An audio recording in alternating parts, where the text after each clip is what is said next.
তো বন্ধুরা, আজকে আমরা অন্নপূর্ণা যোজনার যে নতুন ফর্ম বেরিয়েছে সেই ফর্মটা পূরণ করব। তো অনেকের হাতেই ফর্মটা পৌঁছে গেছে। আমরা এই ফর্মটা আজকে পূরণ করব। প্রথমেই আছে পরিবারের প্রধানের নাম। যার পরিবারের প্রধান, কারো বাবা, কারো স্বামী বা মা যে হবে পরিবারের প্রধান, তার নামটা এখানে হবে। স্টপ করে এবার। বাড়ির প্রধানের নাম পুরোটাই বাংলায় লিখব।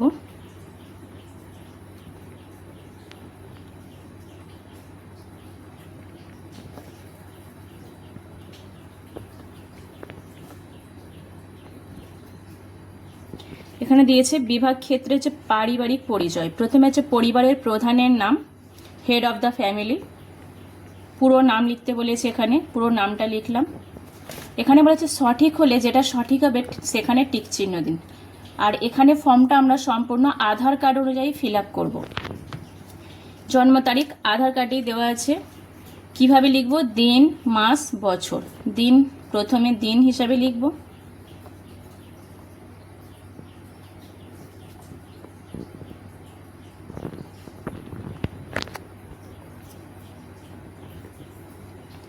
পরিবারের প্রধানের লিঙ্গ, তিনি পুরুষ না মহিলা না অন্য কিছু, সেটা দিতে হবে।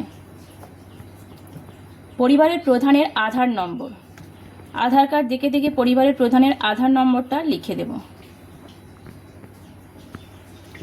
স্টপ করো। পরিবারে যতজন আছে সেই পরিবারের সদস্য সংখ্যা।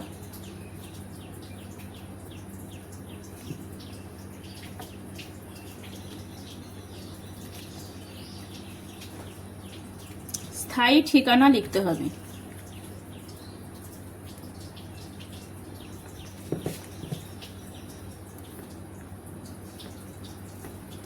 গ্রামের নাম, পোস্ট অফিস,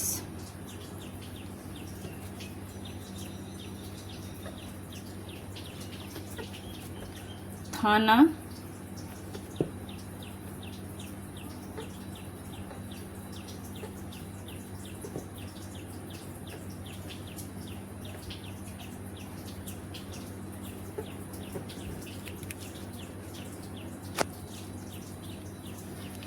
যোগাযোগের নম্বর, এখানে মোবাইল নম্বর দিতে হবে। স্টপ করো। এখানে বলেছে নাম, জন্ম তারিখ, লিঙ্গ, পরিবারের প্রধানের সঙ্গে সম্পর্ক, আধার নম্বর, পরিবারের সকল সদস্যের সঙ্গে। এবার এইগুলো একটা একটা করে পূরণ করতে হবে। প্রথম হচ্ছে পরিবারের প্রধান সদস্য এক, যতজন সদস্য আছে প্রত্যেকের ঠিকানা, জন্ম তারিখ সব দিতে হবে। প্রথম হচ্ছে সদস্য, প্রথম সদস্য নাম,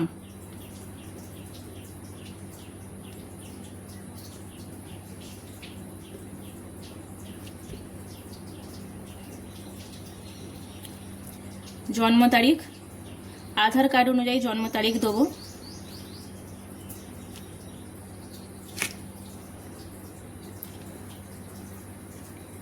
লিঙ্গ পুরুষ, পরিবারের প্রধানের সঙ্গে সম্পর্ক স্বামী,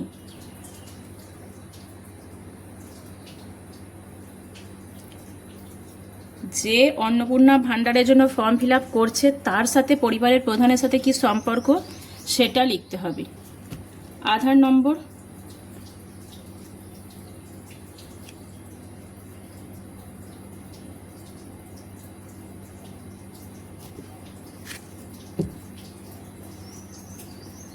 এখানে বলেছে অন্নপূর্ণা যোজনার জন্য আবেদন করা হচ্ছে। হ্যাঁ,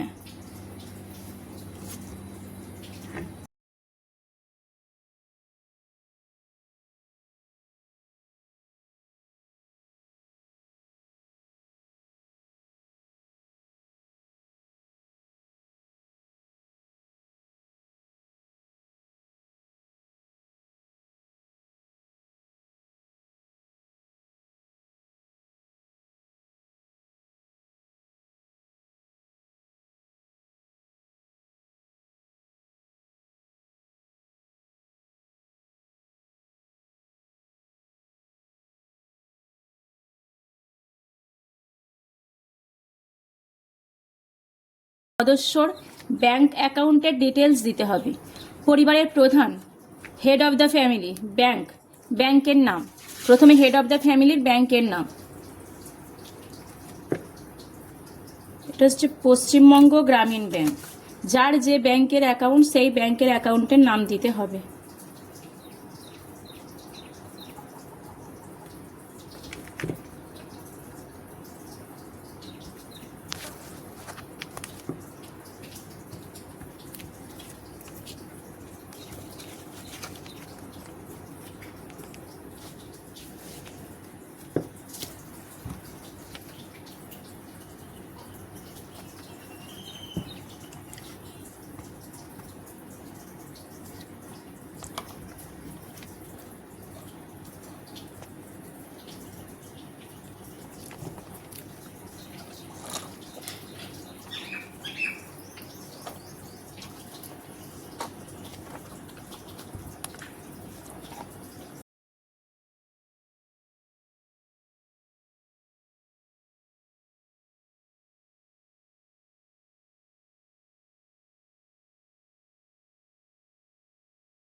এখানে বলেছে প্রাপ্তবয়স্কদের ব্যাংক অ্যাকাউন্টে তথ্য দিতে হবে, অর্থাৎ 18 বছরের বেশি হলে তাদের ব্যাংক অ্যাকাউন্টের তথ্য দিতে হবে।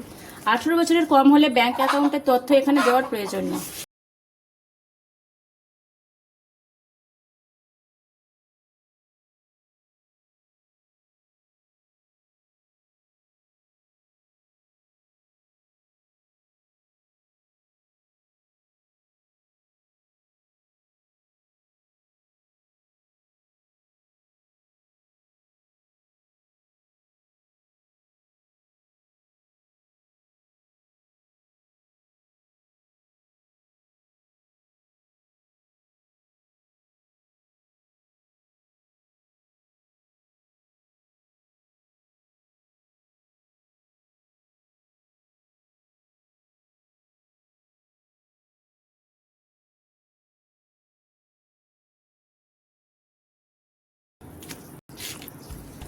এখানে বলেছে যারা যে বিভাগে পড়ে, যেমন অসংরক্ষিত আর্থিকভাবে দুর্বল শ্রেণী, তফসিলি জাতি, তফসিলি উপজাতি, অনগ্রসর শ্রেণী অর্থাৎ ওবিসি, বিশেষভাবে ঝুঁকিপূর্ণ জনজাতি ইত্যাদি। এখানে এসসি, এসটি, ওবিসি যে যেটা সেটাই টিক চিহ্ন দেবে। আপনার ডিজিটাল রেশন কার্ড আছে? তাহলে হ্যাঁ, যাদের ছোট ডিজিটাল রেশন কার্ড তারা হ্যাঁ। যদি হ্যাঁ হয় তবে কার্ডের ধরন উল্লেখ করুন। কি ধরনের card? AAY, SPHH, PHH, RKSY 1, RKSY 2 বা ভর্তুকিহীন যেটা সেটা দিতে হবে। পরিবারটি রেশন দোকান থেকে মাসিক রেশন তুলছে কি না? এখানে সকলেই রেশন তোলে, তাই হ্যাঁ, না হলে না। সম্পদ, বাড়ির ধরন, আপনার বাড়িতে কি 3 বা তার বেশি পাকা ঘর রয়েছে? হ্যাঁ হলে হ্যাঁ, না হলে না। পারিবারিক জমির মালিকানা, পরিবারে কি কিছু জমি আছে? যদি থাকে তার তথ্য দিতে হবে। রেজিস্ট্রেশন নথি, মিউটেশন কপি এবং আরওআর হালনাগাদের তারিখ সহ সর্বশেষ জমির রেকর্ডের কপি। এখানে যদি জমির পরিমাণ থাকে তার তথ্য দেবে এবং তার জন্য জেরক্স কপিও দিতে হবে। রেজিস্ট্রেশন নথি বা মিউটেশনের কপি এগুলো দিতে হবে।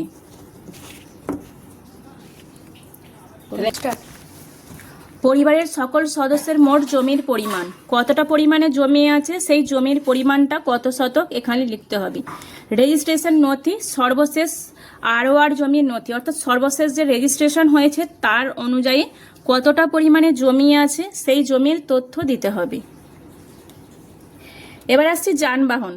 আপনার পরিবারে যদি কারো অবাণিজ্যিক মোটর চালিত গাড়ি থাকে, অর্থাৎ কারো যদি 4 চাকার গাড়ি থাকে, যে গাড়ি ব্যবসার জন্য নয় এবং এমনি পার্সোনাল গাড়ি, সেই গাড়ি যদি থাকে তাহলে সেই গাড়ির তথ্য দিতে হবে। যদি হ্যাঁ হয় হ্যাঁ, না হলে না। যদি হ্যাঁ হয় তাহলে গাড়ির সংখ্যা উল্লেখ করতে হবে, গাড়ির রেজিস্ট্রেশন নাম্বার উল্লেখ করতে হবে। পরিবার ভিত্তিক সদস্যদের স্বাস্থ্য বীমা যদি থাকে তাহলে হ্যাঁ, যদি না থাকে না। যদি থাকে তার প্রিমিয়ামের বিবরণ উল্লেখ করতে হবে, সেটা সরকারি না বেসরকারি তারও উল্লেখ করতে হবে। যে কজন সদস্যের স্বাস্থ্য বীমা অর্থাৎ হেলথ ইন্স্যুরেন্স করা আছে তাদের সকলের তথ্য দিতে হবে। এবার আসছি আয় বা পেশা। কি পেশায় কত আয় হয় সেটা দিতে হবে। কোনো সদস্য কি আয়কর বা পেশাগত কর প্রদান করেন অর্থাৎ ট্যাক্স দেন? হ্যাঁ হলে হ্যাঁ, না হলে না। পরিবারের সদস্যদের প্যান কার্ড যদি থাকে, হ্যাঁ হলে হ্যাঁ, না হলে না। আর যদি হ্যাঁ হয় তাহলে তার প্রত্যেকের সদস্যের নামের সাথে প্যান কার্ডের নাম্বার দিতে হবে। এবার আসি কর্মসংস্থানের ধরন। কি ধরনের কাজের সাথে হেড অফ দ্য ফ্যামিলির তিনি কোন ধরনের কাজের সাথে যুক্ত বা বাড়ির অন্যান্য সদস্যরা কোন ধরনের কাজের সাথে যুক্ত তার তথ্য দিতে হবে। কর্মসংস্থানের ধরন, সরকারি ক্ষেত্রে চাকরি করে না বেসরকারি ক্ষেত্রে বেতনভুক্ত কর্মচারী, সংগঠিত ক্ষেত্রে স্বনিযুক্ত অর্থাৎ উদ্যোক্তা, ব্যবসায়ী, মালিক কোনটা, আংশিক সময়ের কর্মরত, অসংগঠিত ক্ষেত্রে স্বনিযুক্ত অর্থাৎ কারিগরি, শিল্পী, কৃষক ইত্যাদি, পরিযায়ী শ্রমিক, বেকার, অন্যান্য।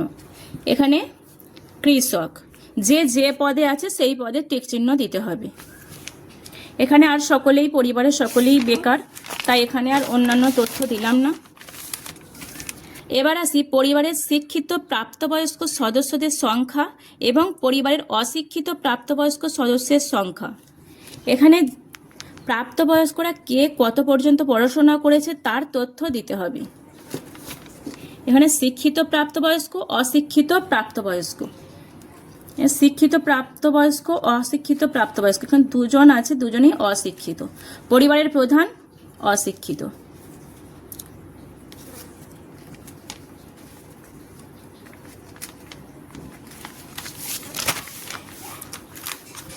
কোনো সদস্যকে কোনো সাংবিধানিক পদ, মন্ত্রী, সাংসদ, বিধায়ক, পৌরস্থানীয় সংস্থা এবং পঞ্চায়েত সংস্থার প্রাক্তন বর্তমান ধারক অর্থাৎ কোনো মন্ত্রী পদে বা বিধায়ক কোনো পদে সদস্য ছিল কিনা তার তথ্য দিতে হবে। হ্যাঁ হলে হ্যাঁ, না হলে না। আর যদি পদে রয়েছেন তার সদস্য নম্বর দিতে হবে। কোনো সদস্য কি সরকারি পেনশনভোগী? না। হ্যাঁ হলে হ্যাঁ। কোনো সদস্য কি জিএসটি অধীনে নিবন্ধিত আছেন অর্থাৎ জিএসটি দেন? পরিবারের মোট বার্ষিক আয় কত? পুরো ক্যামেরা বন্ধ করবা?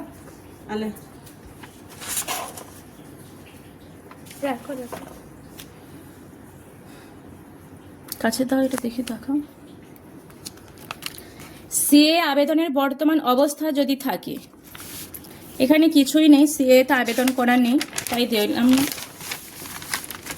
এবার আসি অন্যান্য কিষাণ ক্রেডিট কার্ড অর্থাৎ কেসিসি, কিষাণ ক্রেডিট কার্ড, এআরডি, শিল্পী ক্রেডিট কার্ড, মৎস্যজীবী ক্রেডিট কার্ড, শিক্ষার্থী ক্রেডিট কার্ড ইত্যাদি যেটা আছে সেটা দিতে হবে। আপনাদের কেসিসি আছে? কিষাণ ক্রেডিট কার্ড নেই তো? না, কিছু নেই,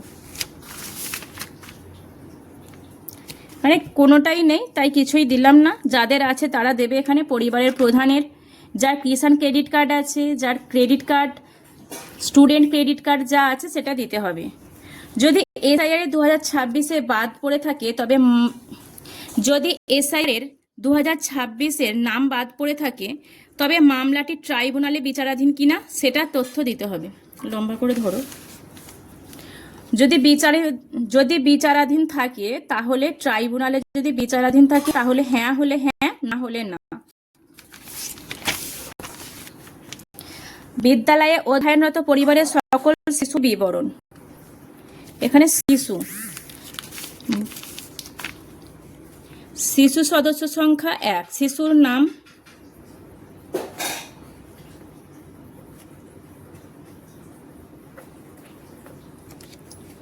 শ্রেণী, কোন ক্লাসে পড়ে সেটা দিতে হবে। কি স্কুলের নাম গো? সোনার কারিতলা উচ্চ বিদ্যালয়, হাই স্কুল এটা।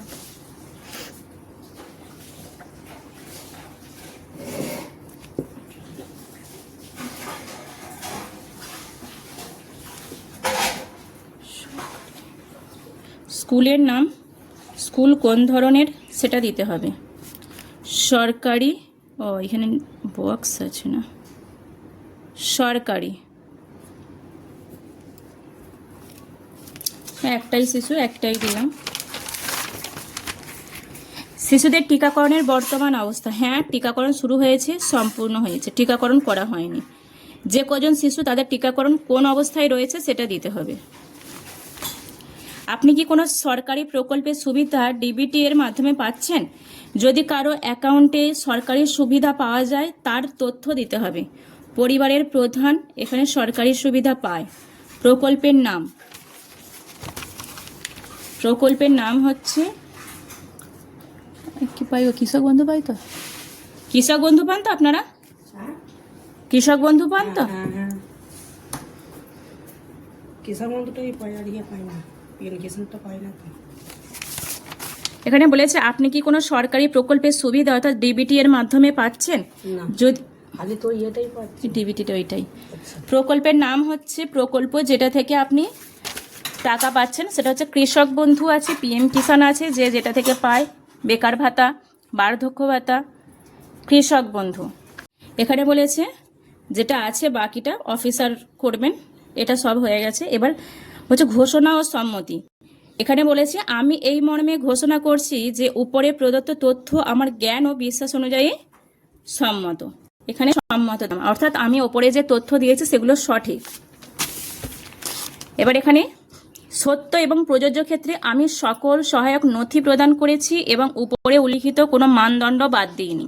আমি অবগত যে আমার প্রদত্ত কোনো তথ্য মিথ্যা প্রমাণিত হলে আমার সামাজিক সুরক্ষা সংক্রান্ত সুবিধাসমূহ বন্ধ হয়ে যেতে পারে। তাই এখানে সঠিক তথ্য দিতে হবে, কোনো রকম ভুল তথ্য দেওয়া যাবে না, দিলে কিন্তু পরে অসুবিধা হবে। এবার এখানে যে হেড অফ দ্য ফ্যামিলি আছে তার স্বাক্ষর করে দিতে হবে। পরিবার বলতে এমন একদল ব্যক্তিকে বোঝায় যারা সাধারণত একসঙ্গে বসবাস করেন এবং একই রান্নাঘর থেকে খাবার গ্রহণ করেন। এখানে পরিবার হেড অফ দ্য ফ্যামিলি, পরিবারের সকল সদস্য, এইসব তথ্য। পরেরটা বলেছে শুধু সরকার